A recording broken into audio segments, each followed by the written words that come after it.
أعوذ بالله من الشيطان الرجيم. بسم الله الرحمن الرحيم. إن الصفا والمروة من شعائر الله، فمن حج البيت أو اعتمر فلا جناح عليه أن يطوف بهما،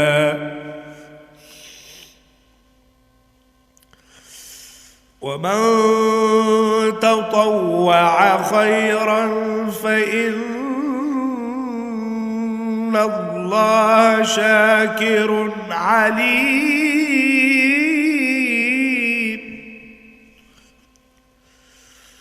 إن الذين يكتمون ما أنزلنا من البينات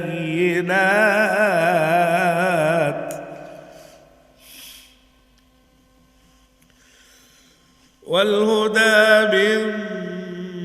بعد ما بيناه للناس في الكتاب،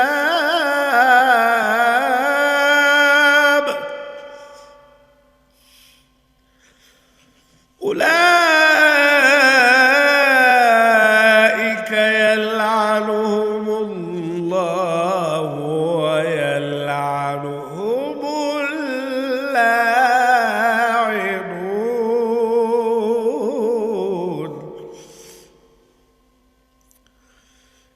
إلا الذين تابوا وأصلحوا وبينوا فأولئك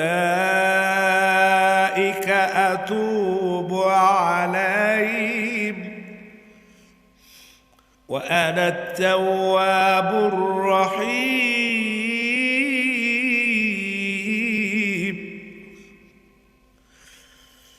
إن الذين كفروا وماتوا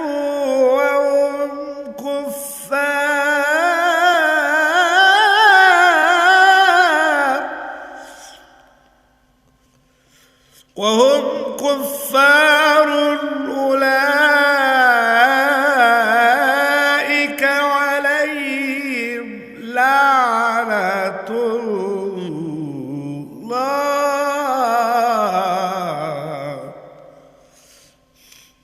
أولئك عليهم لعنة الله والملائكة والناس أجمعين، خالدين فيها لا يخفف عنهم العذاب،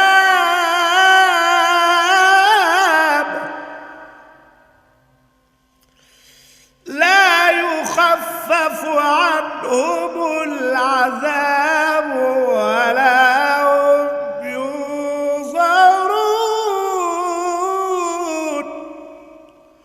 وإلهكم إله واحد لا إله إلا هو الرحمن الرحيم.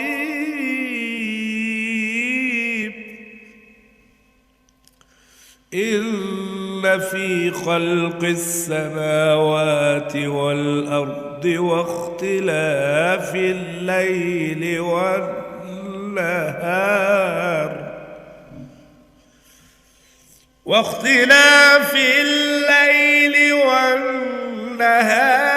والفلك التي تجري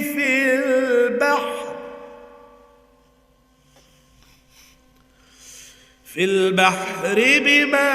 ينفع الناس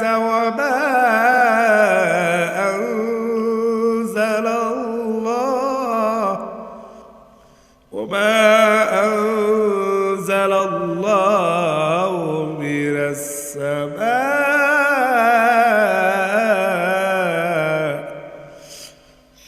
السماء من ماء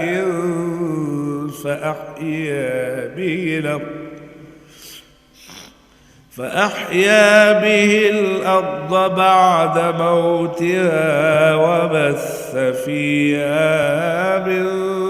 كل دابة وتصريف الرياح والسحاب المسخر بين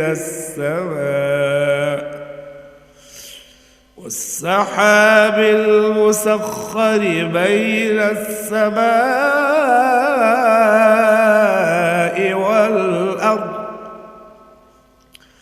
والأرض لآيات لقوم يعقلون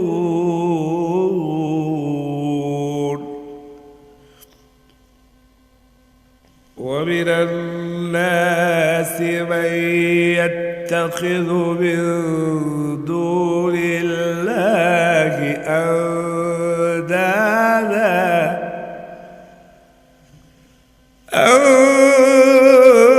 أندادا يحبونهم كحب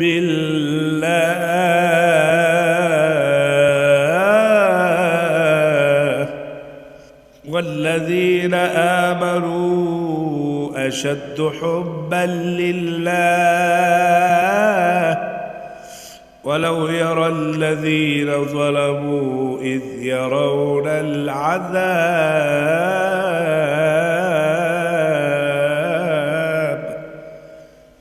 أن القوة لله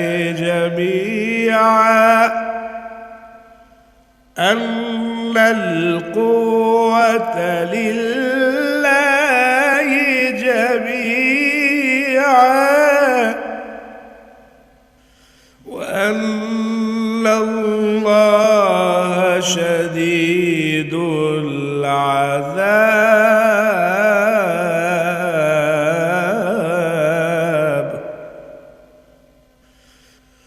صدق اللہ العظیم۔ شروع اللہ کے نام سے جو بڑا مہربان نہایت رحم والا ہے۔ بے شک صفا اور مروہ اللہ کی نشانیوں میں سے ہیں، تو جو شخص خانہ کعبہ کا حج یا عمرہ کرے اس پر کچھ گناہ نہیں کہ دونوں کا طواف کرے، اور جو کوئی نیک کام کرے تو اللہ قدر شناس اور دانا ہے۔ جو لوگ ہمارے حکموں اور ہدایات کو جو ہم نے نازل کی ہیں چھپاتے ہیں، باوجود یہ کہ ہم نے ان لوگوں کے لیے اپنی کتاب میں کھول کھول کر بیان کر دیا ہے، ایسے لوگوں پر اللہ اور تمام لعنت کرنے والے لعنت کرتے ہیں۔ ہاں، جو توبہ کرتے ہیں اور اپنی حالت درست کر لیتے اور صاف صاف بیان کر دیتے ہیں تو میں ان کے قصور معاف کر دیتا ہوں، اور میں بڑا معاف کرنے والا رحم والا ہوں۔ جو لوگ کافر ہوئے اور کافر ہی مرے، ان پر اللہ کی اور فرشتوں کی اور لوگوں کی سب کی لعنت، وہ ہمیشہ اسی میں رہیں گے، ان سے نہ تو عذاب ہلکا ہی کیا جائے گا اور نہ انہیں مہلت ملے گی۔ اور تمہارا معبود تو ایک ہی معبود ہے، اس بڑے مہربان رحم والے کے سوا کوئی عبادت کے لائق نہیں۔ بے شک آسمانوں اور زمین کے پیدا کرنے میں اور رات اور دن کے ایک دوسرے کے پیچھے آنے جانے میں اور کشتیوں میں جو دریاؤں میں لوگوں کے فائدے کے لیے رواں ہیں، اور می میں جس کو اللہ آسمان سے برساتا اور اس سے زمین کو مرنے کے بعد زندہ کر دیتا ہے، اور زمین پر ہر قسم کے جانور پھیلانے میں اور ہواؤں کے چلانے میں اور بادلوں میں جو آسمان اور زمین کے درمیان گھرے رہتے ہیں، عقل مندوں کے لیے نشانیاں ہیں۔ اور بعض لوگ ایسے ہیں جو غیر اللہ کو اللہ کا شریک بناتے اور ان سے اللہ کی سی محبت کرتے ہیں، لیکن جو ایمان والے ہیں وہ تو اللہ ہی سے سب سے زیادہ محبت رکھتے ہیں۔ اور اے کاش ظالم لوگ جو بات عذاب کے وقت دیکھیں گے اب دیکھ لیتے کہ سب کی طرح طاقت اللہ ہی کو ہے، اور یہ کہ اللہ سخت عذاب کرنے والا ہے۔ وآخر دعوانا ان الحمد للہ رب العالمین۔ سامعین، آج ہم نے دوسرے پارے میں سورہ البقرہ کی آیات مبارکہ 158 تا 165 کی تلاوت و ترجمہ سننے کی سعادت حاصل کی۔ تلاوت کلام حق کا شرف حاصل کر رہے تھے قاری نعمت اللہ۔ دعا ہے کہ اللہ تعالی ہمیں تلاوت قرآن اور اس کی تعلیمات کو سمجھ کر ان پر عمل کرنے کی توفیق عطا فرمائے۔ ہدیہ درود و سلام بحضور سرور کائنات صلی اللہ علیہ وآلہ وسلم۔ اللهم صل على محمد اللهم صل على محمد وعلى آله وصحبه وسلم اللهم صل على محمد اللهم صل على محمد وعلى آله وصحبه وسلم اللهم صل على محمد اللهم صل على محمد وعلى آلہ وصحبہ وسلم۔ ارشاد رب العزت ہوا، مومنو، جب کسی جماعت سے تمہارا مقابلہ ہو تو ثابت قدم رہو اور اللہ کو بہت یاد کرو تاکہ مراد حاصل کرو۔ میرے داورا میرے کبریا کروں کیا میں حمد تیری رقم، تیری منزلوں میں یہ فاصلے، میرے راستوں میں یہ پیچ و خم، تو رحیم ہے تو کریم ہے، میری لغزشوں پر نظر نہ کر،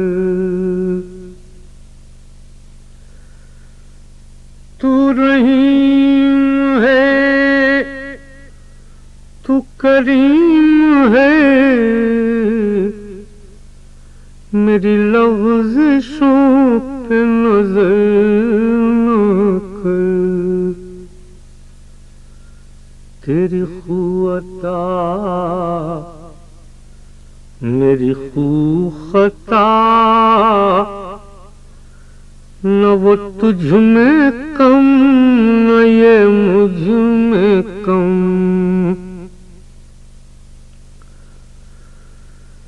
تیرا شکر جس سے ادا کروں، میرے منہ میں ایسی زبان کہاں، تیرا شکر جس سے ادا کروں، میرے منہ میں ایسی زبان کہاں، یہ عنایتیں تیری پے بپے، یہ نوازشیں تیری دم بدم،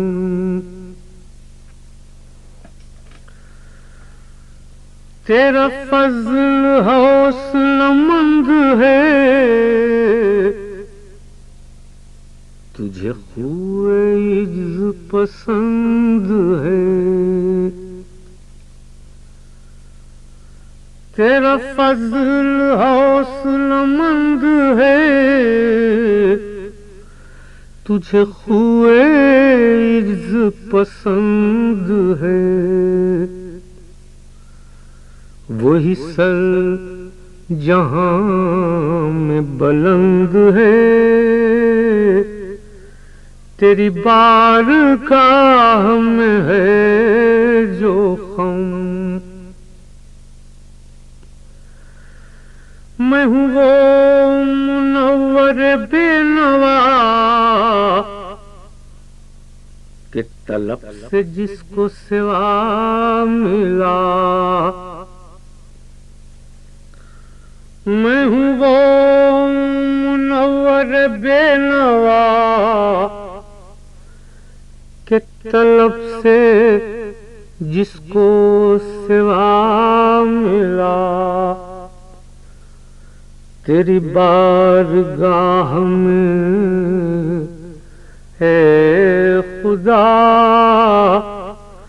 مجھے کیا ہو شکوے بے شوکم، میرے داغلا میرے کبریا، کروں کیا میں حمد تیری رقم۔ حمد باری تعالی سامعین ابھی ہم سننے کی سعادت حاصل کر رہے تھے، گلہائے عقیدت پیش کر رہے تھے سید ناصر جہاں۔ یہ حمدیہ کلام منور بدایونی کا تھا۔ درس حدیث، آئیے سامعین تقریر کا سلسلہ سنتے ہیں۔ مقرر ہیں پروفیسر ابتسام الرحمن۔ بسم اللہ الرحمن الرحیم، نحمده ونصلی علی رسولہ الکریم، وعن ابی ہریرہ رضی اللہ عنہ قال قال رسول اللہ صلی اللہ علیہ وسلم لا يموت لأحد من المسلمین ثلاثة من الولد لا تمسه النار الا تحلة القسم، او كما قال علیہ السلام۔ حضرت ابو ہریرہ رضی اللہ عنہ سے روایت ہے کہ رسول اللہ صلی اللہ علیہ وسلم نے ارشاد فرمایا، جب کسی مسلمان کے 3 بچے فوت ہو جاتے ہیں تو اسے جہنم کی آگ نہیں چھوئے گی مگر محض قسم پوری کرنے کے لیے۔ یہ حدیث مبارکہ صحیح بخاری کی کتاب الایمان والنذور میں منقول ہے۔ اس حدیث مبارکہ میں نبی کریم صلی اللہ علیہ وسلم نے یہ ارشاد فرمایا کہ اگر کسی شخص کی اولاد جو ہے اس میں سے 3 بچے فوت ہو جاتے ہیں تو فرمایا کہ اس کو جہنم کی آگ نہیں چھوئے گی مگر محض قسم پوری کرنے کے لیے۔ تو محض قسم پوری کرنے کے لیے کا مطلب یہ ہے کہ قرآن مجید میں یہ آتا ہے اور علماء کرام نے یہ مطلب بیان فرمایا ہے کہ وَإِن مِّنكُمْ إِلَّا وَارِدُهَا، کہ تم میں سے کوئی ایسا نہیں ہے مگر یہ کہ اسے جہنم کے اوپر سے گزرنا ہے۔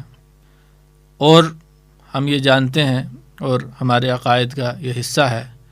کہ پل صراط جو ہے وہ اللہ تعالیٰ نے جہنم کے اوپر جو ہے وہ قائم کیا ہوا ہے، اور سب لوگ جو ہے وہ اس پہ سے گزریں گے۔ جو بہت زیادہ اللہ تعالیٰ کے نیک بندے ہوں گے تو وہ پلک جھپکنے میں وہاں سے گزر جائیں گے، جو اس سے ذرا کم نیک ہوں گے تو کوئی گھوڑے کی رفتار سے، کوئی ہوا کی رفتار سے، اس طرح جو ہے وہ کوئی مزید پھر کم رفتار سے، اور جو بہت زیادہ جو گناہ گار ہوں گے تو ان میں سے بعض جو ہے وہاں پہ وہ گر بھی جائیں گے اس کے اندر، چونکہ روایات میں آتا ہے کہ یہ جو پل صراط ہے یہ تلوار سے زیادہ تیز اور بال سے زیادہ باریک ہوگا۔ اور اسی طرح جو منافقین ہوں گے، جو دنیا میں جو ہے وہ مسلمان بن کر رہ رہے ہوں گے لیکن دلی طور پر وہ مسلمان نہیں ہوں گے، اندر سے وہ ان کے اندر ایمان نہیں ہوگا، تو وہ وہاں پر جو ہے وہ کٹ کٹ کر جو ہے وہ جہنم میں گریں گے۔ اللہ تعالی ہماری حفاظت فرمائے۔ تو اس حدیث میں یہ فرمایا گیا کہ ایسا آدمی جس کے 3 بچے جو ہے وہ فوت ہو جائیں، اولاد میں سے کوئی 3 جو ہے وہ انتقال کر جائیں، تو اس کو جہنم کی آگ جو ہے وہ نہیں چھوئے گی مگر قسم پوری کرنے کے لیے۔ مطلب یہ کہ اس آیت کے مصداق کے طور پر وہاں سے گزر تو ہوگا تھوڑا بہت، جس سے یہ آیت جو ہے وہ اس کا مصداق پورا ہو جائے، لیکن جہنم میں جو ہے وہ داخل انشاءاللہ نہیں ہوگا۔ اور دوسرا جو اہم فضیلت اس میں بیان کی گئی ہے اولاد کے حوالے سے کہ انسان جو ہے وہ اولاد سے اس کو جتنی گہری محبت ہوتی ہے اتنا ہی زیادہ اس کی جدائی کا غم بھی جو ہے وہ انسان کو نڈھال کر کے رکھ دیتا ہے۔ تو ایسے موقع پر جب انسان جو ہے وہ صبر کا مظاہرہ کرتا ہے اور جو ہے وہ بے صبری سے اپنے آپ کو بچاتا ہے، تو اللہ تعالیٰ بھی جو ہے وہ اس کو خوب نوازتے ہیں، کیونکہ اللہ تعالیٰ جو ہے وہ جانتے ہیں کہ اللہ کے بندے کو جو ہے وہ اس وجہ سے کتنی زیادہ جو ہے وہ تکلیف ہوئی ہے۔ اور جو دعا سکھائی گئی ہے بچوں کے لیے کہ خاص طور پہ اگر چھوٹے بچے جو انتقال کر جاتے ہیں تو بڑوں کے لیے تو جنازے میں دعا پڑھی جاتی ہے، اللہم اغفر لحینا و میتنا و شاہدنا و غائبنا، گویا کہ ان کے لیے جو ہے وہ مغفرت کی دعا کی جاتی ہے۔ لیکن جہاں بچوں کا سوال آتا ہے تو وہاں پہ دعا میں یہ الفاظ بھی موجود ہیں کہ وجعلہ لنا شافعا و مشفعا وجعلہ لنا اجرا و ذخرا، کہ یا اللہ اس کو ہمارے لیے آخرت میں ذخیرہ بنا دے۔ یہ جو بچہ فوت ہو گیا، چھوٹا بچہ ہے، معصوم ہے، کوئی گناہ نہیں ہے اس کے، تو یہ ہمارے لیے آخرت میں ذخیرہ بن جائے، اور یہ شافع و مشفع، ہمارے لیے آخرت میں سفارش کرنے والا بن جائے، اور ایسا سفارش کرنے والا جو کہ مشفع ہو، یعنی اس کی سفارش قبول بھی کی جائے۔ اسی طرح اگر بچی ہو تو اس کے لیے الفاظ ہیں شافعۃ و مشفعہ۔ تو ان احادیث مبارکہ سے یہ پتہ چلتا ہے کہ دنیا جو ہے وہ تو ہے ہی آزمائش کی جگہ، جو اولاد ہے وہ اس نے آج نہیں تو کل فوت ہو ہی جانا ہے۔ تو لیکن عام طور پر ترتیب یہ ہوتی ہے کہ پہلے بڑے فوت ہوتے ہیں، اس کے بعد چھوٹے جاتے ہیں۔ تو یہ انسان کے ذہن میں ایک بات ہوتی ہے کہ میں ابھی زندہ ہوں تو میں فوت ہوں گا تو بعد میں جو ہے وہ میرے بچے ان کا انتقال ہوگا۔ تو یہ ایک بڑا پھر نفسیاتی صدمہ ہوتا ہے کہ اگر انسان کی زندگی کے اندر ہی اس کے انتقال سے پہلے ہی اس کے بچوں کا انتقال ہو جائے اور اولاد جو ہے وہ فوت ہونا شروع ہو جائے، پھر اس میں بھی 1 2 نہیں 3 جو ہے وہ فوت ہو جائیں، تو اللہ تعالیٰ بھی جو ہے اس کو اس کا بہت بڑا جو ہے وہ اجر عطا فرماتے ہیں، جو اس حدیث مبارکہ میں بیان کیا گیا ہے۔ اور دوسری اہم بات اس میں یہ بھی ہے کہ یہ ایسا نہیں ہے کہ عام مسلمانوں کے لیے صرف یہ اس قسم کے غم ہیں یا تکلیفیں ہیں یا صدمے ہیں، بلکہ خود جناب نبی کریم صلی اللہ علیہ وسلم کی جب ہم سیرت کا مطالعہ کرتے ہیں تو آپ صلی اللہ علیہ وسلم کے جو صاحبزادے ہیں وہ بچپن میں انتقال کر گئے، آپ صلی اللہ علیہ وسلم کی زندگی میں انتقال کر گئے، اور کس طرح آپ صلی اللہ علیہ وسلم نے جو ہے وہ دکھایا کہ فطری طور پر جتنا غم ہوتا ہے اس کی تو اجازت ہے کہ آپ صلی اللہ علیہ وسلم کی بھی آنکھوں سے آنسو بہہ رہے تھے۔ صحابہ کرام نے عرض کیا کہ یا رسول اللہ آپ بھی آنسو بہا رہے ہیں، فرمایا کہ یہ تو دل کے اندر جو رحم ہوتا ہے، جو رحمت ہوتی ہے اور دل کی جو نرمی ہے، اس کا یہ تقاضا ہے کہ غم کے موقع پر جو ہے وہ آنسو نکلتے ہیں، لیکن ہم زبان سے کوئی ایسا کلمہ نہیں کہیں گے کہ جو اللہ کو ناراض کرنے والا ہو یا جو شکوے والا ہو، شکایت والا ہو، بلکہ ہم جو ہے وہ صبر سے کام لیں گے۔ باقی آنکھوں سے جو ہے وہ آنسو کا بہہ جانا یہ صبر کے خلاف نہیں ہے۔ ہاں زبان سے اگر انسان ناشکری کے کلمات کہنا شروع کر دے یا اسی طرح جو ہے وہ اپنے جو ہے وہ سینہ کوبی وغیرہ شروع کر دے تو پھر یہ ایک بے صبری کا مظاہرہ ہے جس سے منع کیا گیا ہے، اور اس سے جو انسان کا اجر و ثواب ہے وہ بھی کم ہو جاتا ہے۔ کچھ عرصہ گزرنے کے بعد بھی تو صبر کرنا ہی ہوتا ہے، تو اگر آدمی اسی مصیبت کے وقت صبر کر لے تو اس کو پورا اجر و ثواب ملے گا۔ ایک خاتون اپنے بچے کی قبر پر رو رہی تھی اور بہت ہی زیادہ جو ہے وہ اس میں بے صبری کا مظاہرہ کر رہی تھی۔ آپ صلی اللہ علیہ وسلم نے فرمایا کہ بی بی آپ صبر سے کام لیں،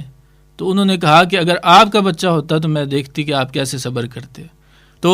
لوگوں نے بعد میں بتایا کہ یہ تو اللہ کے رسول تھے اور تم نے کیسے بات کر دی ہے ان سے، تو بعد میں آئی کافی دیر بعد کہتی کہ اب میں صبر کرتی ہوں۔ تو آپ صلی اللہ علیہ وسلم نے فرمایا کہ الصبر عند الصدمۃ الاولی، کہ اصل صبر وہ ہوتا ہے جب انسان کو شروع میں جب صدمہ اور تکلیف پہنچتی ہے، اور اس وقت انسان جب صبر کا مظاہرہ کرتا ہے تو وہ اصل صبر ہے اور اس کا اجر و ثواب جو ہے وہ زیادہ ہے۔ تو یہ بات بھی ہمارے پیش نظر رہے کہ ہم بے صبری کا مظاہرہ کر کے اپنا اجر و ثواب ضائع نہ کر دیں، کیونکہ بے صبری سے وہ نعمت تو واپس نہیں آئے گی لیکن اجر و ثواب ضائع ہو جائے گا، اور وہ اجر و ثواب بہت زیادہ ہے۔ جیسا کہ دوسری حدیث میں ہے کہ بیت الحمد اس کے لیے جنت میں بنایا جاتا ہے، ایک گھر بنا دیا جاتا ہے، اور اس حدیث میں ہے کہ وہ جہنم سے جو ہے وہ آزاد ہو جاتا ہے۔ تو اللہ تعالیٰ سے یہ دعا ہے کہ اللہ تعالیٰ ہمیں نبی کریم صلی اللہ علیہ وسلم کے ان مبارک ارشادات کو سمجھنے اور ان پر عمل کرنے کی توفیق عطا فرمائے۔ وآخر دعوانا ان الحمد للہ رب العالمین۔ درس حدیث تقاریر کا سلسلہ سامعین ابھی ہم سن رہے تھے، جس میں آج ہم نے پروفیسر ابتسام الرحمان کی گفتگو سنی۔ جلوہ فگن محمد،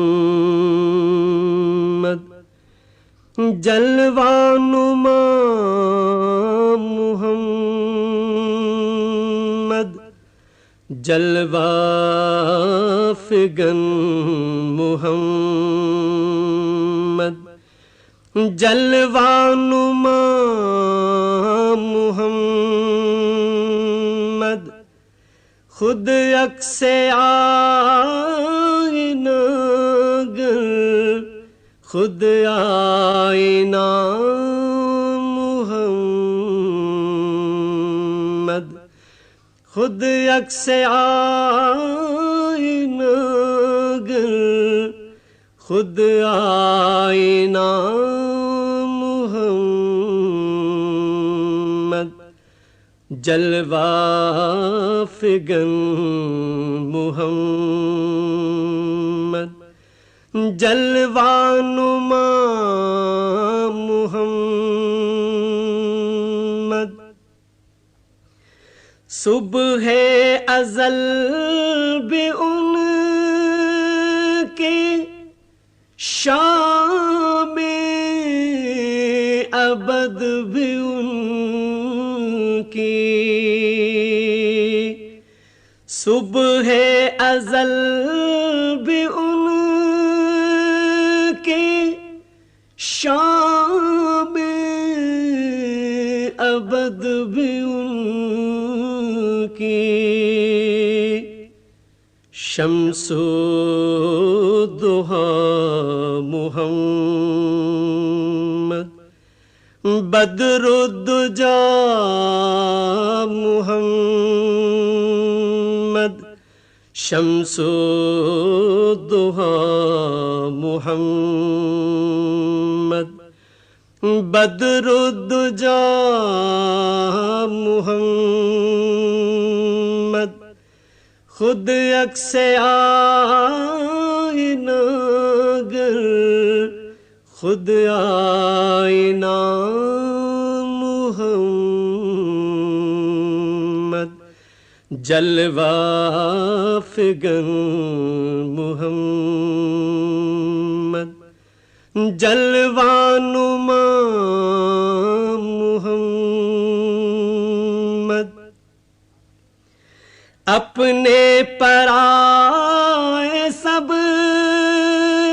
کے عقدہ کشا وہی ہے،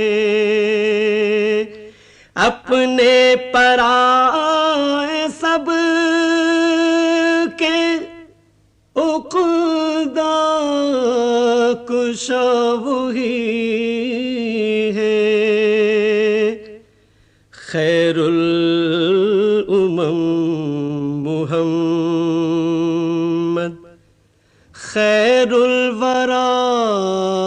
محمد، خیر الامم محمد، خیر الورا محمد، خود عکس آئینہ گر، خود آئینہ محمد، جلوہ فگن محمد، جلوہ نما محمد، قرآن بولتا تھا لہجے میں مصطفیٰ کے، قرآن بولتا تھا لہجے میں مصطفیٰ کے، ہوتے تھے جب ہدایت کو لب کشا محمد، ہوتے تھے جب ہدایت کو لب کشا محمد، خود یکس آئینہ گر خود آئینہ محمد، خود یکس آئینہ گر خود آئینہ محمد، جلوہ فگن محمد، جلوہ نما محمد۔ گلہائے عقیدت پر حضور سرور کونین صلی اللہ علیہ وآلہ وسلم پیش کرنے کی سعادت حاصل کر رہے تھے قاری وحید ظفر قاسمی۔ روشنی، آئیے سامعین اعلیٰ اخلاقی قدروں پر مبنی سلسلہ سنتے ہیں۔ آج کے روشنی کے سفر میں ہم گفتگو سن رہے ہیں مولانا محمد رمضان علوی کی۔ بسم اللہ الرحمن الرحیم، الحمدللہ رب العالمین، والصلاة والسلام علی خاتم الانبیاء والمرسلین وعلی آلہ وصحبہ اجمعین وعلی کل من تبعہم بإحسان الی یوم الدین۔ حضرت شیخ ابو علی شفیق ابراہیم ازدی رحمہ اللہ بڑے اہل علم میں سے تھے۔ آپ کے پاس بڑی تعداد میں لوگ بیٹھے ہوئے تھے۔ اسی دوران ایک بوڑھا آدمی آیا اور ایک گوشے میں آ کر بیٹھ گیا۔ شیخ کی نگاہ پڑی تو اس عمر رسیدہ آدمی کو اپنے پاس بلایا، عزت و احترام سے بٹھایا، حال دریافت کیا، اس کی خیریت پوچھی، پھر پوچھا کہ میرے محترم بزرگوں، فرمائیے کہ کیسے آنا ہوا، آپ کیسے تشریف لائے؟ شیخ ازدی کا سوال سن کر وہ عمر رسیدہ آدمی آبدیدہ ہو گیا اور عرض کیا، حضرت میں بہت گناہ گار ہوں، زندگی کی شام آ چکی ہے، نہ جانے میری زندگی کا چراغ کب گل ہو جائے۔ آپ کا نام، آپ کی علمی حیثیت، آپ کا تقوی، آپ کی شہرت سن کر آیا ہوں، دعا کیجئے اللہ سبحانہ و تعالی میری توبہ قبول فرما لے اور میری مغفرت فرما دے۔ شیخ شفیق ازدی رحم اللہ سبحانہ و تعالی اس عمر رسیدہ آدمی کو دیکھتے ہیں، محسوس ہوا کہ 80-85 سال کی عمر ہے، کمزوری اور نکاہت بھی ہے، ایسے لگا کہ ٹمٹماتا ہوا چراغ ہے جو عنقریب بجھنے والا ہے۔ فرمایا، میرے محترم بزرگ، آپ نے بہت دیر کر دی، بہت دیر سے آئے ہو، آپ کی عمر کا پیمانہ تو الٹنے کے قریب ہے۔ شیخ کا جواب سن کر اس پر عجیب اضطراب اور جذبات کی کیفیت طاری ہو گئی، وہ رقت جذبات سے مغلوب ہو گیا۔ کچھ دیر کے بعد سنبھل گیا اور کہنے لگا، نہیں شیخ، میں تو بہت جلدی آ گیا ہوں۔ شیخ شفیق ازدی رحمہ اللہ نے حیران ہو کر پوچھا کہ وہ کیسے؟ اس نے جواب دیا کہ شیخ، بات یہ ہے کہ جو شخص موت سے پہلے آ جائے وہ جلدی اور بر وقت آنے والا ہے، اگرچہ کتنی ہی دیر ہو جائے۔ شیخ ازدی رحمہ اللہ اس کا یہ جواب سن کر پرتہ حیرت میں آ گئے اور فرمایا کہ اس نے تو بہت بڑی اور حقیقت کی بات کہی۔ وہ کہنے لگا کہ خوف اور نا امیدی امید پر غالب آ جائے تو اللہ رب العالمین کے ساتھ تعلق میں کمی آ جاتی ہے، یہ اس کا نتیجہ ہوتا ہے۔ میرا مالک غفور الرحیم ہے، وہ توبہ قبول فرمانے والا ہے، بے حد و بے حساب مہربان ہے۔ حضرت شفیق ازدی رحمہ اللہ اس کی تمام باتیں غور سے سن رہے تھے۔ وہ جو کچھ بھی کہہ رہا تھا سچ اور حقیقت کہہ رہا تھا۔ انسان کتنا ہی گناہ گار ہو، گناہوں کے بوجھ تلے دبا ہوا ہو، موت سے پہلے زندگی کے کسی بھی حصے میں، کسی بھی وقت، کسی بھی حالت میں اپنے رب کے حضور ندامت سے مغفرت کا طلبگار ہو جائے، اپنی اصلاح کر لے، اپنے آپ کو سنوار لے، راہ راست پر آ جائے، رب تعالی کمال مہربانی سے اپنی مغفرت، عفو درگزر اور قبولیت کا معاملہ فرماتا ہے۔ شیخ سعدی نے کیا خوب مثال دے کر سمجھایا۔ وہ کہتے ہیں کہ چھوٹا بچہ جب چلنے پھرنے کی کوشش کرنے لگتا ہے تو تو اٹھتا ہے، ایک دو قدم اٹھاتا ہے، چلتا ہے، والدین اور دیگر متعلقین بہت خوش ہوتے ہیں کہ ہمارا بچہ اب چلنے لگا ہے۔ وہ مٹھائی، کھلونا یا اور کوئی چیز بچے کی دلچسپی کی اس کے تھوڑے سے فاصلے پر رکھ دیتے ہیں اور بچے سے کہتے ہیں، بچے کو سمجھاتے ہیں کہ یہ اٹھا لو، یہ چیز تمہاری ہے۔ بچہ کھڑا ہوتا ہے، قدم اٹھاتا ہے، اس چیز کی طرف آتا ہے، پھر لڑکتا ہے، گر پڑتا ہے، پھر سنبھلتا ہے، اٹھ کر کوشش کرتا ہے، پھر لڑکتا ہے۔ جب بار بار ایسا ہوتا ہے تو والدین اور بچے کی دیگر لواحقین کو ترس آ جاتا ہے، وہ بچے پر رحم اور ترس کے جذبے سے آگے بڑھتے ہیں، یا تو وہ چیز اٹھا کر بچے کو پکڑا دیتے ہیں یا بچے کو اٹھا کر اس چیز کے پاس لاتے ہیں، پھر بچے کو پیار کرتے ہیں، خوش ہوتے ہیں۔ شیخ سعدی کہتے ہیں کہ انسان جب اللہ تعالیٰ کے حضور آتا ہے، آتے ہوئے لڑکتا ہے، شیطان اور نفس کے اثرات سے وہ متاثر ہوا ہوتا ہے، لہذا وہ بار بار لڑکتا ہے، پھسلتا ہے، ٹھوکر کھاتا ہے، مگر کوشش کرتا ہے تو اللہ رب العالمین بہت خوش ہوتا ہے کہ میرا بندہ میری طرف آ رہا ہے، میرا بندہ کوشش کر رہا ہے، تو اللہ رب العالمین کی رحمت خود اس کو سنبھال لیتی ہے اور ڈھانپ لیتی ہے۔ اللہ تعالیٰ پھر اس کی مدد فرماتا ہے اور اسے مضبوط فرماتا ہے اور اپنے آغوش رحمت میں لے لیتا ہے۔ اللہ تعالیٰ ہمیں عمل کی توفیق عطا فرمائے، آمین یا رب العالمین۔ روشنی، اعلیٰ اخلاقی قدروں پر مبنی سامعین سلسلہ ابھی ہم سن رہے تھے، جس میں آج ہم نے مولانا محمد رمضان علوی کی گفتگو سنی۔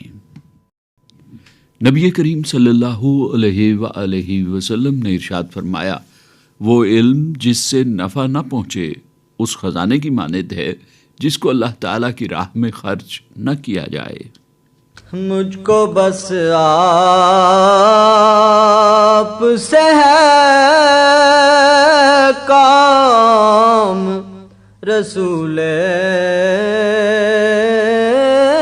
عربی،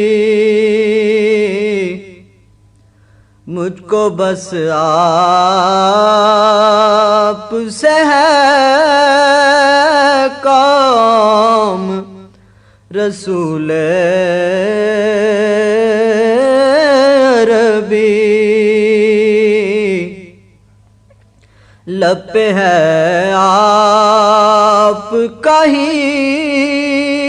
نام، رسول عربی، آپ نے کی جو توجہ بنے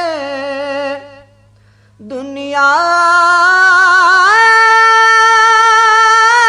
میں بھی،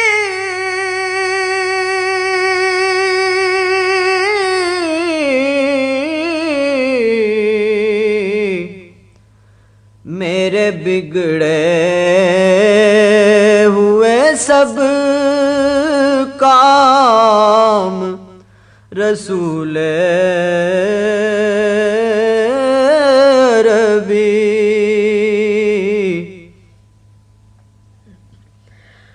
حشر میں آپ کی گر مجھ کو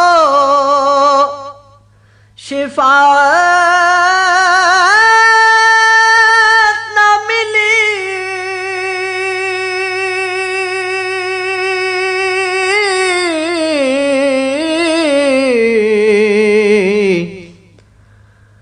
جانے کیا ہو میرا انجام، رسول عربی، جانے کیا ہو میرا انجام، رسول عربی،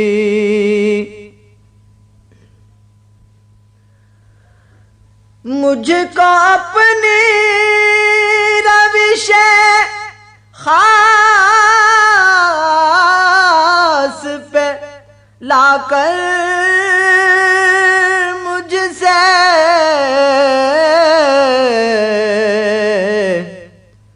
چھین لیجے روش عام رسول عربی.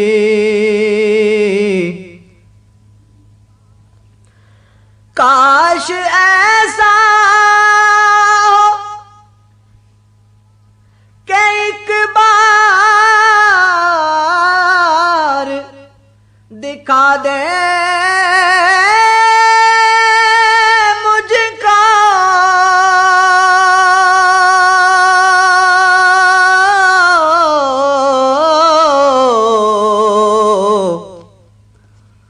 خواب میں روح دلارام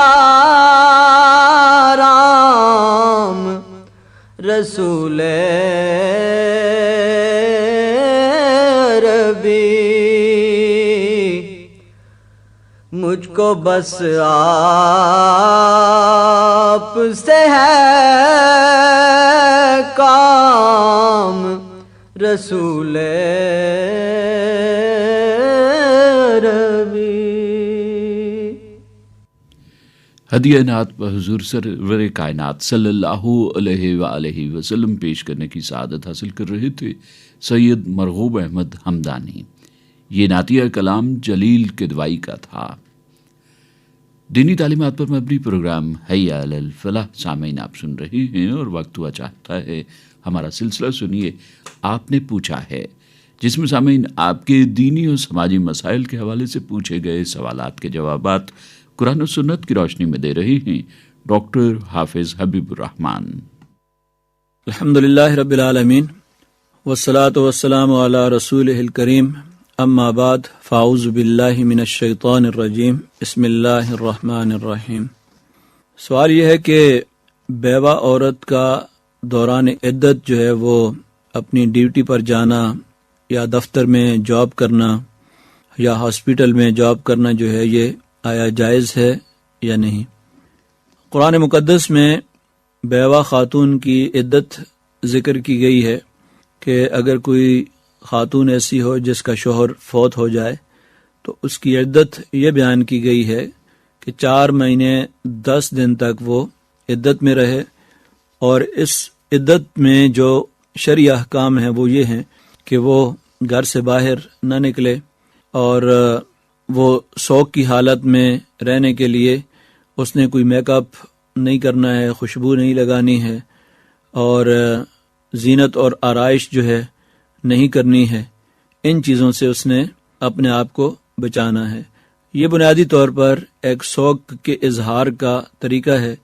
کہ ایک خاتون نے کسی شخص کے ساتھ زندگی کا ایک حصہ گزارا ہے، تو اب باقی لوگوں کے لیے تو 3 دن سے زیادہ شوق منانا جائز نہیں ہے. 3 دن تک جو ہے وہ تعزیت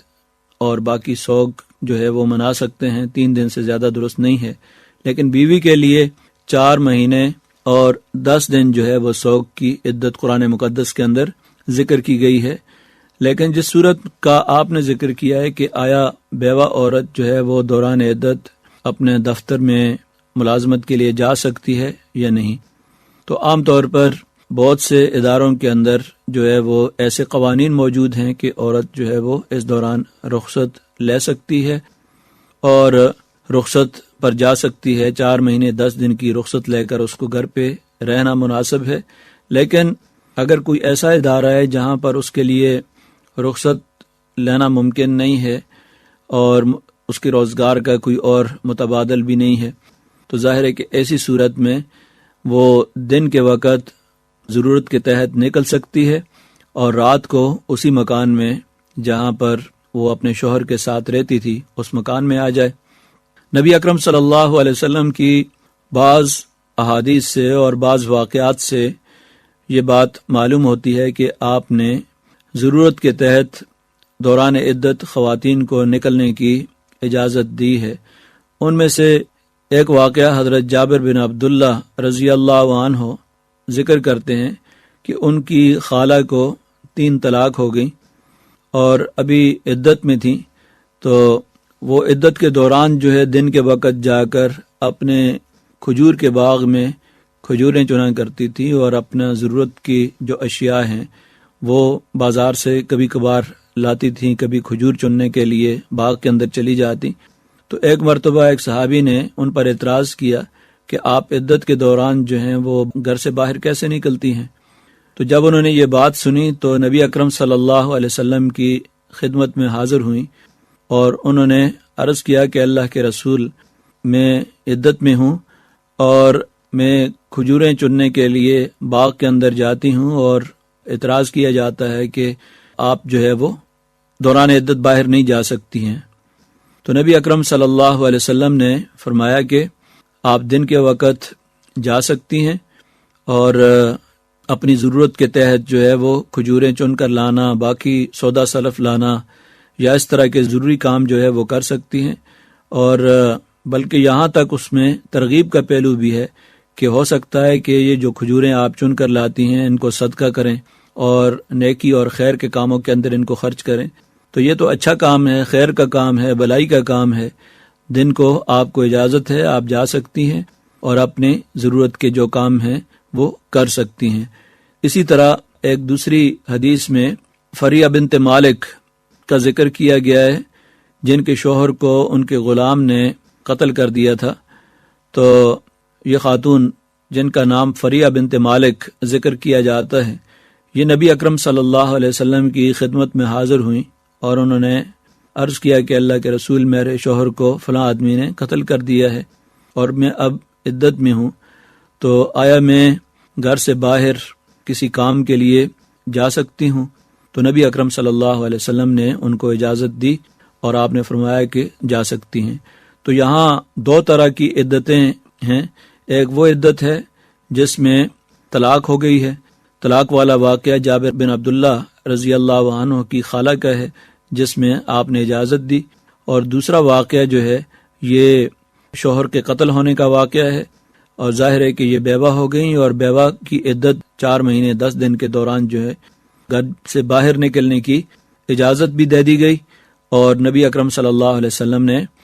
اس کو یہ رخصت دے دی. تو اس سے یہ بات معلوم ہوتی ہے کہ اگر خاتون کسی ایسے ادارے کے اندر کام کرتی ہے جہاں پر کوئی متبادل اور نہیں ہے، مثلا کسی ایسے ہسپتال کے اندر کام کر رہی ہے جہاں پر متبادل کوئی ان کی ڈیوٹی دینے والا موجود نہیں ہوتا، تو ایسی صورت میں وہ دن کے وقت جا کر جو ہے وہ کام کر سکتی ہیں، ڈیوٹی دے سکتی ہیں اور رات کو اپنے اسی گھر آ جائیں جہاں وہ اپنے شوہر کے ساتھ رہتی تھی. تو ضرورت کے تحت نکلنے کی گنجائش موجود ہے، لیکن اس شرط کے ساتھ کہ رات کو وہ اس گھر کے اندر رہے. ہاں، اگر کوئی ایسی صورت بنتی ہے کہ اس گھر میں رہنے میں کوئی محرم ساتھ نہیں ہے، کوئی اور شرعی مجبوری ہے جس کی وجہ سے یہاں پر ان کو پریشانی ہو رہی ہے، تو اس گھر سے کسی دوسرے گھر میں جا کر بھی وہ عدت گزار سکتی ہیں. شرعی مجبوری، شرعی عذر کے تحت ایسا کرنا جائز ہوتا ہے. لیکن اگر کوئی ایسا عذر نہ ہو تو اس صورت میں ان کے لیے یہ جائز نہیں ہے کہ وہ بلا عذر اور بلا ضرورت جو ہے اپنے گھر کو چھوڑ دیں. البتہ دن کے وقت ضرورت کے تحت جو ہے وہ جاب کرنا یا ضرورت کے تحت سودا سلف لانا یا اپنی ضروریات کے لیے نکلنا، کہیں کسی کے پاس جو ہے کوئی فوتگی ہو جاتی ہے وہاں پہ چلے جانا، اس میں کوئی حرج نہیں ہے اور اس کی گنجائش موجود ہے. دعا ہے کہ اللہ تبارک و تعالی ہمیں قرآن و سنت کے احکام پر عمل کرنے کی توفیق عطا فرمائے. آپ نے پوچھا ہے، دینی و سماجی مسائل کے حوالے سے آپ کے پوچھے گئے سوالات کے جوابات قرآن و سنت کی روشنی میں دے رہے تھے ڈاکٹر حافظ حبیب الرحمان. سامعین، آپ اپنے دینی و سماجی مسائل کا حل جان سکتے ہیں. اس کے لیے آپ اپنے سوالات بذریعہ خط ہم تک پہنچائیے اور خط لکھنے کے لیے ہمارا پتہ ہے انچارج پروگرام حیا علی الفلاح، معرفت اسٹیشن ڈائریکٹر، ریڈیو پاکستان، اسلام آباد. خط لکھنے کے لیے ہمارا پتہ ایک بار پھر سن لیجئے، انچارج پروگرام حیا علی الفلاح، معرفت اسٹیشن ڈائریکٹر، ریڈیو پاکستان، اسلام آباد. قرآن حکیم اور ہماری زندگی. آئیے سامعین، سلسلہ سنتے ہیں جس میں آج ہم سورہ اعراف کی آیات مبارکہ 10 اور 11 میں بیان مضامین کے حوالے سے گفتگو سن رہے ہیں۔ مقرر ہیں پروفیسر ڈاکٹر اعجاز فاروق اکرم۔ اعوذ باللہ من الشیطان الرجیم، بسم اللہ الرحمن الرحیم۔ وَلَقَدْ مَكَّنَّاكُمْ فِي الْأَرْضِ وَجَعَلْنَا لَكُمْ فِيهَا مَعَايِشَ قَلِيلًا مَا تَشْكُرُونَ وَلَقَدْ خَلَقْنَاكُمْ ثُمَّ صَوَّرْنَاكُمْ ثُمَّ قُلْنَا لِلْمَلَائِكَةِ اسْجُدُوا لِآدَمَ فَسَجَدُوا إِلَّا إِبْلِيسَ لَمْ يَكُنْ مِنَ السَّاجِدِينَ۔ صدق اللہ العظیم۔ ہم نے تمہیں زمین میں اختیار دیا اور تمہارے لیے سامان زیست بنایا، مگر تم لوگ کم ہی شکر ادا کرتے ہو۔ ہم نے تمہیں پیدا کیا، پھر تمہاری صورت بنائی، پھر ہم نے فرشتوں سے کہا کہ آدم کو سجدہ کرو، تو ابلیس کے سوا سب نے سجدہ کیا، وہ سجدہ کرنے والوں میں شامل نہ ہوا۔ ماقبل آیات میں اہل مکہ کے سامنے پیغمبر علیہ السلام کی اطاعت کی ایک اور کوشش کی گئی اور انہیں آمادہ کیا گیا کہ وہ پیغمبر آخر الزمان صلی اللہ علیہ وسلم کی دعوت کو قبول کر لیں اور اسے رد کرنے کے انجام سے خبردار ہو جائیں۔ یہ اشارہ بھی کیا گیا کہ یہ غالباً ان کے لیے آخری موقع ہے، وگرنہ ہجرت نبوی کا ماحول سازگار ہو رہا ہے اور قریب ہے کہ انہیں گمراہیوں میں بھٹکتا چھوڑ کر کسی اور مقام اور افراد کو دعوت قرآنی اور فرائض رسالت کی بجاآوری کا مرکز بنا دیا جائے۔ انہیں ان قوموں کے انجام سے بھی مطلع کیا گیا جنہوں نے اپنے پیغمبروں کو جھٹلایا، لہذا ان سے عبرت پکڑنا بھی ان کے لیے حد درجہ اہم ہے۔ زیر مطالعہ آیات سورہ الاعراف کی قدر ابتدائی آیات ہیں۔ اس سورہ میں جہاں کتاب کے نزول کی غرض و غایت بیان کی گئی، وہیں پیغمبر کی دعوت کو سند تصدیق دی گئی اور اسے یعنی کتاب الہی کو ذکر للمؤمنین، ایمان لانے والوں کے لیے نصیحت کا سرچشمہ قرار دیا گیا۔ بندگان خدا کو ان کے رب کی طرف سے نازل ہونے والی دعوت کی پیروی کی دعوت دی گئی۔ نافرمان قوموں کی تباہی اور ہلاکت کے مناظر دکھائے گئے اور بتایا گیا کہ قیامت کے روز پیغمبروں کی دعوت کی قبولیت کے حوالے سے ہر قوم کا محاسبہ ہوگا اور پیغمبروں سے بھی سوال ہوگا کہ انہوں نے اپنی دعوت اور فرض رسالت کی ادائیگی کو کس حد تک سر انجام دیا۔ خبردار کیا گیا کہ قیامت کے روز لازماً میزان عدل نصب ہوگی، بلا شبہ حق زیادہ وزنی ہوگا اور وہی اہل ایمان کا سہارا ہوگا۔ جس کی میزان عمل بھاری ہوگی وہ نجات و فلاح ابدی سے ہمکنار ہوگا، اور جس کے اعمال کا پڑا ہلکا ہوگا خفت موازینو، وہ بالیقین ہمہ جہت خسارے اور ہلاکت کا شکار ہوگا، جس کی نہ تلافی ہو سکے گی اور نہ اس سے چھٹکارا ممکن ہوگا۔ اللہ کی بارگاہ میں کامیابی اور ناکامی کا معیار یہ قرآن اور اطاعت رسول ہے۔ اس کے سوا وہاں کوئی دوسرا سکہ چلتا ہے نہ فضیلت و امتیاز کام آئیں گے۔ زیر مطالعہ آیات میں اللہ رب العزت کی اپنے بندوں پر 3 کلیدی اور بنیادی نعمتوں اور احسانات کا ذکر ہے۔ ایک بنی نوع انسان کو زمین پر بھرپور تسلط، غلبہ اور اختیار، اور دوسری اس کی زندگی اور معمولات کے لیے حسب حال ہر قسم کی سہولیات اور اسباب عیش کی فراہمی، اور تیسری نعمت خود اس کی بے مثال اور انتہائی متوازن تخلیق۔ یوں تو پروردگار کی اپنے بندوں پر بن مانگے اور بن چاہے اور بلا استحقاق ان گنت و بے شمار نعمتیں ہیں، مگر یہ تینوں ان سب میں اہم ترین اور سر فہرست ہیں۔ قرآن عظیم نے یہاں مذکور پہلی نعمت عظمیٰ کو تمکن فی الارض قرار دیا۔ زمین کی ہر چیز، وسیلہ اور انسانی زندگی کے لیے ضروری وسائل تک رسائی، ان کے استعمال و اختیار کی قوت و صلاحیت، اس طرح کہ یہ سب ان کے زیر نگین، یعنی ان کے لیے ان سب کی تسخیر۔ وَسَخَّرَ لَكُم مَا فِي السَّمَاوَاتِ وَالْأَرْضِ، یہ نعمت اور فضیلت کائنات کی کسی دوسری مخلوق کو حاصل نہیں۔ انسان پر لازم ہے کہ منعم و محسن کی اس عطا کا ادراک و شعور اور اعتراف و اقرار کر کے ان کا درست استعمال کرے اور اس منشا و مقتضا کو ملحوظ خاطر رکھے جس کے تحت پروردگار نے اسے یہ تمکن، غلبہ و اختیار اور تصرف عطا کیا ہے۔ ان حقوق اور تقاضوں میں سے ایک یہ ہے کہ اس عمومی تمکن فی الارض کے ساتھ خصوصی تمکن و غلبہ یعنی حکومت و اقتدار اور نظم و نسق کے مملکت اور قیادت و سیادت حاصل ہونے پر الہی احکام کی تنفیذ و ترویج و تعمیل اور ان میں سب سے مقدم اقامت صلاۃ و ایتاء زکوٰۃ کا نظام قائم کرنا۔ الذین ان مکناہم فی الارض اقاموا الصلاۃ و آتوا الزکوٰۃ اور امر بالمعروف و نہی عن المنکر کا لازمی ماحول۔ دوسری بیان کردہ نعمت وجعلنا لکم فیہا معائش، زندگی گزارنے کے لیے تمام مطلوبہ ضروریات اور وسائل۔ تمام وسائل کی تخلیق اور فراہمی کے ساتھ ان پر مکمل غلبہ اور رسائی لازم و ملزوم ہے۔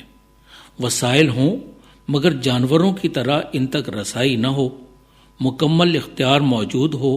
مگر زیر تصرف لانے کے لیے کچھ نہ ہو، اختیار و استعمال کے لیے کچھ نہ ہو، دونوں بیکار ہیں۔ اللہ رب العزت نے انسان کی ہر زمانے، ماحول، طبیعت اور ضرورت کی ہر شے وافر پیدا کر دی اور ان تک رہنمائی بھی عطا کر دی۔ اسے عقل و شعور اور صلاحیت سے نواز دیا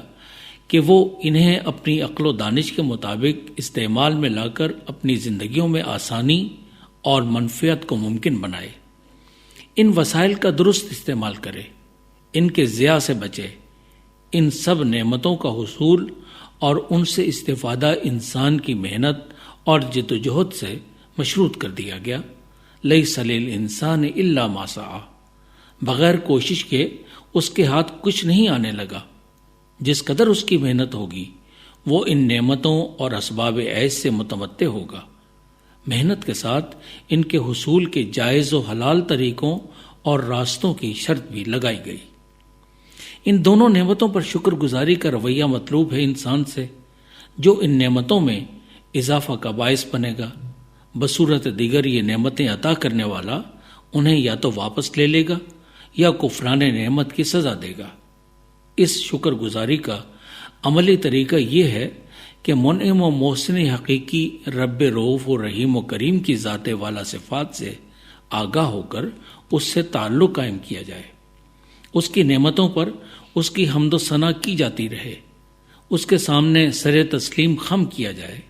اس کے احکامات کی تعمیل اور اس کی بندگی کا ہر طریقہ اور عمل اختیار کیا جائے، اس کی یاد سے اور اطاعت سے کبھی غافل نہ رہا جائے، اس کی دیگر بے شمار نعمتوں کا ادراک کیا جائے اور ان کے قولی اور عملی انکار اور تکذیب سے خود کو بچایا جائے۔ یہ یاد رکھا جائے کہ ان نعمتوں میں سے اگر کچھ کم یا معدوم ہو جائے تو نہ ان کا متبادل ہے اور نہ انسان کے بس میں ان کے بغیر زندگی ممکن ہے۔ بندے کو زندگی کے ہر کام میں بس آقا و مولا کے سامنے سر جھکائے رکھنا شکر گزاری کا حقیقی مظہر ہے۔ تیسری مذکور نعمت خداوندی خود انسان کی اپنی تخلیق ہے۔ انسان کی تخلیق کی منصوبہ بندی، خاکہ سازی، تخلیقی لوازم کا تعین، تخلیق کے مختلف مراحل، انسان کی نشو و نما، عقل و شعور اور رد و قبول کی قدرت کی عطا، بے مثال اور متناسب جسمانی صورت گری، یہ سب اللہ کی قدرت و نعمت تخلیق کے مختلف مظاہر ہیں۔ یہ بات یقینی ہے کہ انسان ان میں سے کسی پر بھی قادر نہ تھا اور نہ ہے، وگرنہ اللہ اسے کسی دوسری مخلوق اور حشرات ارضی اور سماوی کی صورت میں بھی تخلیق کر سکتا تھا۔ اسی لیے انسان کو بار بار قرآن میں اپنی تخلیق اور اس کے تمام مراحل اور پہلوؤں پر غور و فکر کی طرف متوجہ کر کے خالق و مالک کی معرفت حاصل کرنے کی دعوت دی گئی۔ محض انسان کی آسن تقویم کی صورت تخلیق ہی نعمت عظمیٰ نہیں، بلکہ اسے زندگی کے تمام وسائل کی فراہمی اور ان پر غلبہ و تسلط کے ساتھ انسان کی تمام تر مخلوقات میں برتری اور عظمت و تکریم کا منصب، اپنی روح اس کے جسد خاکی میں پھونکی جانے کا اعزاز، اسے خلیفۃ اللہ اور نائب بنائے جانے کا اعلان نہ صرف انسان کی عظمت پر دلیل ہے بلکہ اس نظریہ کی تردید بھی کہ انسان مختلف ارتقائی مراحل سے گزرتا ہوا انسان کی صورت میں یہاں تک پہنچا۔ قرآنی تعلیمات کے مطابق انسان اول روز سے ہی انسان تخلیق ہوا، تمام مخلوقات میں معتبر قرار پایا، فرشتوں کے سجدے کا لائق ٹھہرا اور اللہ کی بہترین صفت تخلیق کا مظہر ہوا۔ اس پر لازم ہے کہ وہ اس عزت و عظمت و کرامت انسانی کا امین بنے، نہ کہ شیطان کی طرح راندہ درگاہ ٹھہرے اور اسفل السافلین کے مقام کا مستحق ہو۔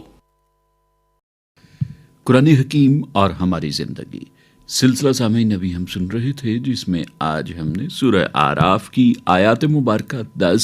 اور 11 میں بیان مضامین کے حوالے سے پروفیسر ڈاکٹر اعجاز فاروق اکرم کی گفتگو سنی۔ یا نبی سلام علیکہ، یا رسول سلام علیکہ، یا حبیب سلام علیکہ، صلوات اللہ علیکہ، صلوات اللہ علیکہ۔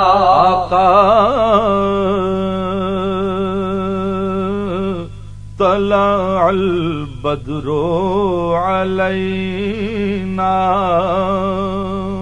من ثنیۃ الوداع،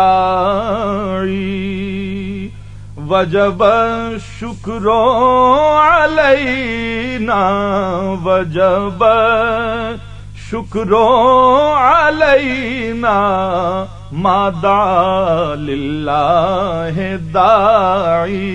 یا نبی سلام علیکہ، یا رسول سلام علیکہ، یا حبیب سلام علیکہ، صلوات اللہ علیکہ، صلوات اللہ علیکہ۔ آقا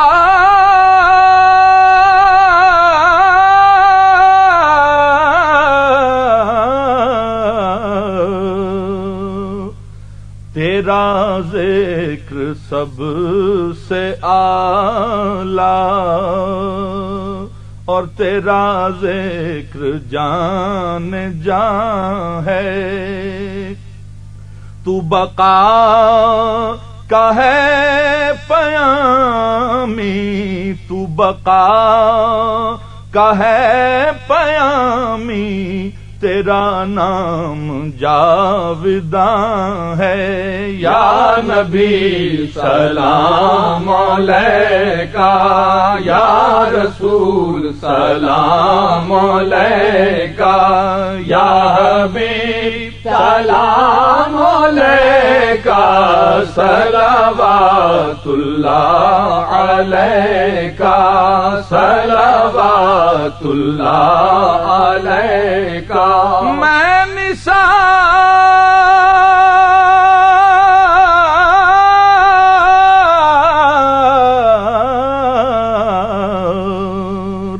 میں نثار یا محمد تیری دست۔ گلہائے عقیدت پر حضور سرور کائنات صلی اللہ علیہ وآلہ وسلم پیش کرنے کی سعادت حاصل کر رہے تھے منظور القونین شگفتہ غلام عباس اور ہم نوا۔ آئیے سامعین بارگاہ رب العزت میں دعا کے لیے ہاتھ پھیلائیں۔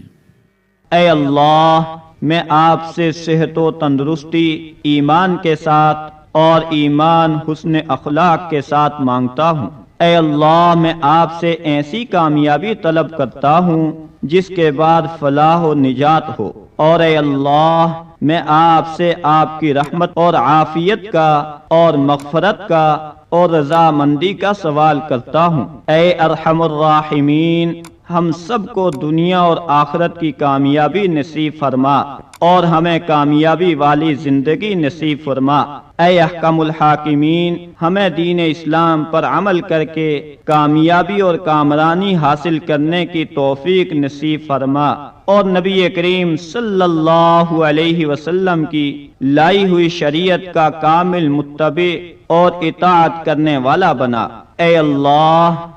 کامیابی کے سارے خزانے تیرے ہاتھ میں ہیں، ہم سب کو ناکامی سے محفوظ فرما اور ہر قسم کی کامیابی نصیب فرما۔ آمین یا ارحم الراحمین۔